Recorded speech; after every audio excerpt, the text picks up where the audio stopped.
Hey everyone, thanks for volunteering for the eye drop coming up on Friday. We just want to do a quick walkthrough of the different volunteer stations so you have an expectation of what you'll be doing and what we're expecting of you, how to help our rappellers. So people will come in, they've been instructed to come in from the Chestnut Street entrance to the Holiday Inn, which is where I'm standing. Some may come in from the parking garage, which is up there. So if you see people wandering around and kind of looking, we are going to have a sign there, but you would want to direct them down here to the registration table right when they walk in. At registration, if you are here to work at registration, only the rappeller can go past this table, well, up to the next station, but they will register, you will cross them off that they are here. They need to be on time. If people come late, they cannot rappel. Check with me or 𝗙𝗛𝗢𝗆 first, say so-and-so's not here. Let us know if somebody did not show up, and let us know if somebody comes late and wants to rappel. They probably won't be able to, but we'll handle that. You don't have to handle that. So you will check their name off. They'll also have a name tag that has several different things in each corner. It's their rappel time, their shirt size, if they need a waiver, and if they get a GoPro. The only one you need to worry about is if they need a waiver. If it says needs waiver, we will have paper waivers here for them to sign. They must sign it to be able to rappel, and they must take that with them to the next station. Only they are allowed to the next station, and they will have a wristband indicating that they are rappelling. Only rappellers put on their wristbands. There is a restroom available at the next station, and you also want to tell them that they will need to hand over anything in their pockets, loose jewelry, cell phones, to our volunteers at the next station. If they're not comfortable with that, they can give their items to a member of their fan club that came along, and they can hold on to them until they're done rappelling. If a rappeller has cash or checks that they raised a little later in the game, get them to 𝗏𝗏𝗀𝗎𝗆, and then you will send them with their guide to the next station. Speaking of Linda, when you come in here to volunteer for any position, please see 𝗏𝗏𝗀𝗎𝗆 first, check in with her, and then she'll send you on your way. Now, new this year is our expo that Taylor and the rehab team has put together. So that'll be going on around Olive here. You can invite the rappellers entourage to check out some of the things that we do, some other things that are able to be done for people with low vision. So they can look around here, they can go in the restaurant. It does close from, I believe, 10 to 11:30, but they're allowed to mingle around, but only the rappeller can go to the next spot. And we do have assigned guides to take them up to the 3rd floor. So if your position is guide from registration to elevator, you will take anyone with a wristband that's rappelling to the elevator and up to the 3rd floor. You must ride up to the 3rd floor with them because all rappellers must be with someone from Vision Corps at all times throughout the building. So let's go up to the 3rd floor. So once the guide has brought the rappeller up here, this is our staging area where we get folks ready to go into the gear room to get their gear on. So staging takes all of their belongings and puts them in their drawstring bag, which we provide with the label with their name on as well. And if it says need waiver on their name tag and they don't have their waiver in hand, make sure they have it somewhere, or we can provide another one for them. They have to have it to go into the next room. Excuse me. And explain to them that their bag of belongings will be delivered to them on the ground when they land. We take their gear, we give them their bag. So this is staging to go to the next spot. If the rappeller is wearing glasses and needs to wear them for the rappel, we will provide you with croquis, a strap to put on to hold their sunglasses or regular glasses on. We prefer they don't wear their glasses if they don't have to. So sunglasses, you know, unless they need them because of a vision impairment that they need to reduce the glare, that's fine.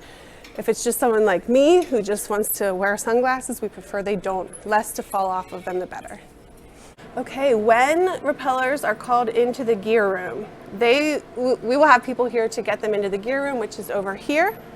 Once they are geared up, we have another guide that must take them up to the 10th floor. You must ride in the elevator with them.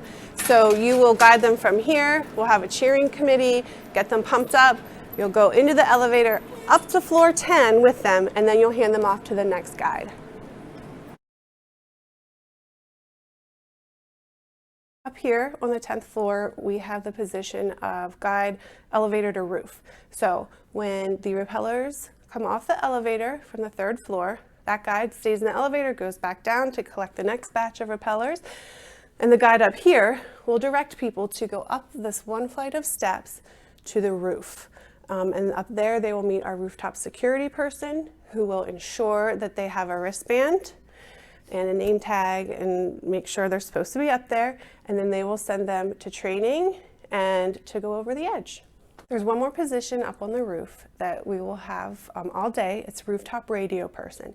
If you're the rooftop radio person, you are there to let our MCs know, and everyone else, who's going over the edge next. You can say this on the radio, and then you also need to text it to our MCs because they will not hear it on the radio, but other people might want to hear that. So the way you're going to report this is the rappeller's name, and then you're either going to say 𝗙𝗥𝗢𝗣 or 𝗛𝗏.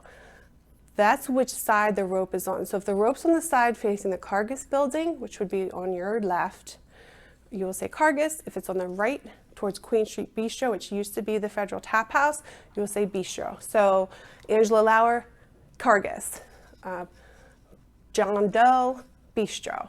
And you will also text that to the MCs, and their numbers are on the sheet that we emailed out, but we can give them to you again the day of the event. And that's Rooftop Radio. New this year is the location of our hospitality suite. So I am back in the lobby, right outside the elevators. And from here, you're gonna look for the signs towards the Imperial restaurant, and we're gonna walk to where our hospitality suite is. So we are now at the new hospitality suite, which is right off the Imperial restaurant. I'm looking into the restaurant. The hospitality suite will be behind me.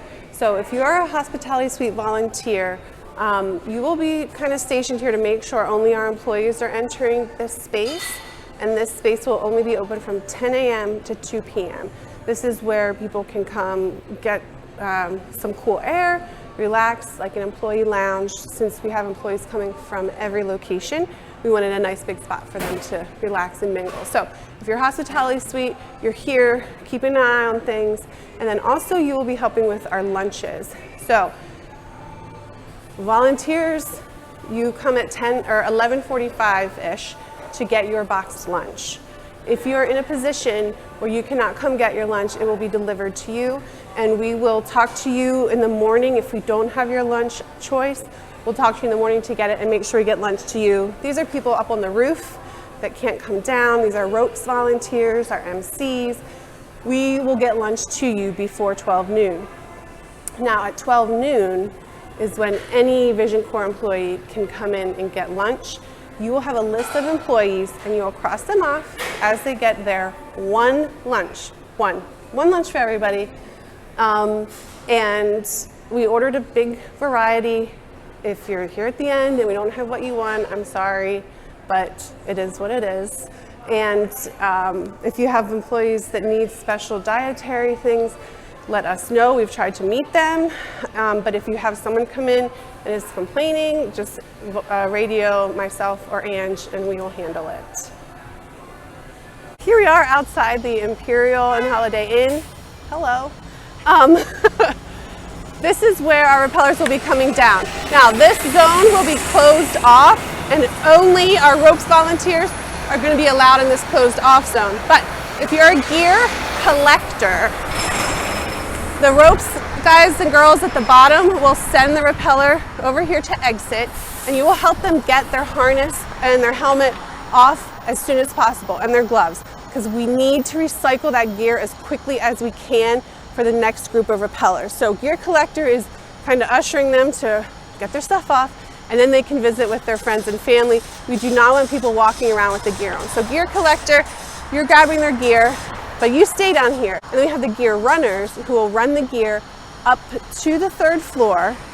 And when they come down though, they will know who's rappelling next. So you'll bring their bags of stuff. They'll give you their harness. You'll give them their bag of belongings, and they're free to do what they want. We do have a step and repeat banner that they can get their photo taken in front of, which is going to be up the sidewalk past where these chairs and tables are. And so if you are for the step and repeat area, you're going to encourage folks to get their picture taken. We should have a camera there for you to take photos, for us to have for Vision Corps. Just snap photos of people in front of them by themselves, with their fans, whoever, that we can use for future promotions. And that is it. I might be forgetting something, but if I do, I'll tell you on Friday. So thank you guys all for volunteering. We could not do this without our volunteers. And reach out to us if you have any questions, but just be patient because the next few days are going to be super busy for the development team.